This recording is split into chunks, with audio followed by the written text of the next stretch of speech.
माझं असं मत आहे, मला कार्यकर्त्यांना विनंती आहे की 15-18 लोकांचा याच्यामध्ये मृत्यू झालेला आहे आणि असं एखादी सिगार दारू विकली जाते तर मला असं वाटतं की हे आपण उद्ध्वस्त करायला जबाबदारीने उद्ध्वस्त करून टाकावं.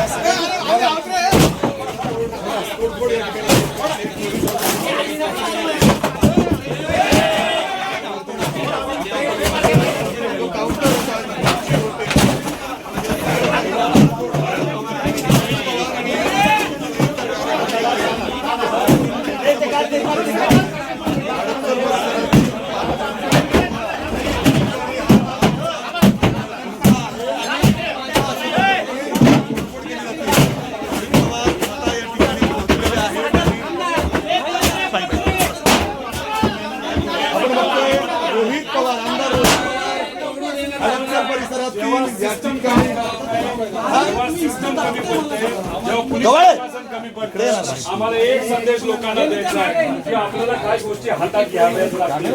आता लहान मुलीवर अत्याचार होतात, महिलांवर अत्याचार होतात, तरी सिस्टम मदत करत नाही. अजितदादांच्या बाबतीत सिस्टम मदत करत नाही. इथं झोपडपट्टी माणसं म्हणणारी झोपडपट्टी आणि झोपडपट्टीचा माणूस मेल्यानंतर तुम्ही त्यांच्याकडे दुर्लक्ष करता आणि श्रीमंताच्या बाबतीत जर काय झालं, एखादी मोठी महागडी गाडी ठोकली नाही तर धडकली, त्यांना मात्र तुम्ही व्हीआयपी ट्रीटमेंट देतात. हीच पद्धत आहे या सीपीची. श्रीमंताला मात्र त्या ठिकाणी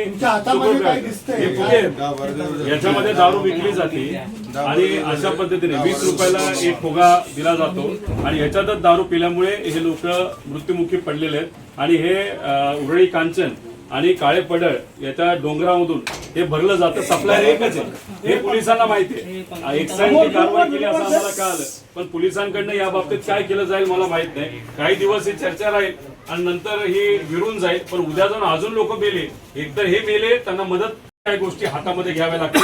कार्यकर्त्यांनी इथलं जे दुकान आहे ते बऱ्यापैकी तोडण्याचा प्रयत्न तिथं केला, पण इथं तिथं दारू विकली जाते. अजूनपर्यंत पोलीस आलेलं नाही आणि याच्या आधी जेव्हा केव्हा पोलीस आलेले, लोकांचं मत आहे की इथं येऊन फक्त पोलिसांनी पैसे घेतलेले आहेत, कारवाई केलेली नाही.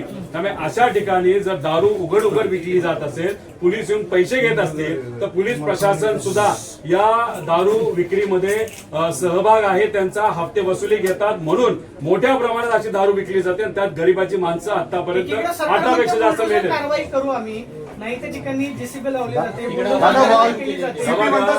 गरिबांच्या झोपड्यावरची बुलडोजर चालला मुंबईच्या गरीबांमध्ये, पण इथं मात्र दिसत नाही ती कारवाई. काय झालंय, आता मोठे नेते की जे म्हणणारे हिंदूवर अन्याय होतो, एकतर भाजपच्या काळामध्येच मोठ्या प्रमाणात दुर्दैवाने हिंदूंवर अत्याचार होते असं आपल्याला म्हणावं लागेल. आता इथं जे दारू पिऊन मेलेत त्यात हिंदू नाहीत का? दारू विकणारे जे कोण आहेत ते कोण आहेत हे तुम्ही शोधा. बुलडोजर तुम्ही फक्त धर्म बघून तिथं चालवता. मग जिथं अशा चुकीच्या गोष्टी होतात, ज्याच्या सगळ्या गोष्टी केल्यामुळे गरिबाचा तिथं मृत्यू होतो, त्यात हिंदू समाजाचे सुद्धा असतात, तेव्हा हे सरकार कुठे गेले? हे चुरू पोपट्यासारखे बोलणारे, बिळात जाऊन लपणारे बाहेरून आता बोलावं का? इथं काय सामान्य व्यक्ती मेले नाहीत का? आणि जवळपास 4 ते 5 जणांचा यामध्ये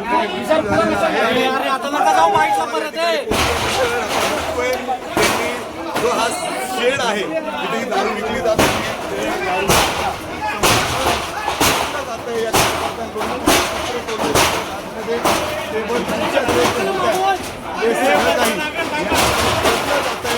आक्रोश अर्थात वस्तीतील लोकांनी रोहित पवारांसमोर व्यक्त केला. लोकांना इथं भेटलेले आहेत, वारंवार तक्रारी घेऊन सुद्धा पोलिसांकडून नाही आणि आज अशा पद्धतीने हे सगळं झालं. आता आपण कार्यकर्ते आहेत ते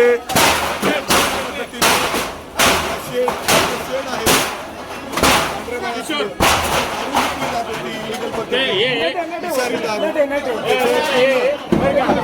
या ठिकाणी तोडतायत ते आणि रोहित पवार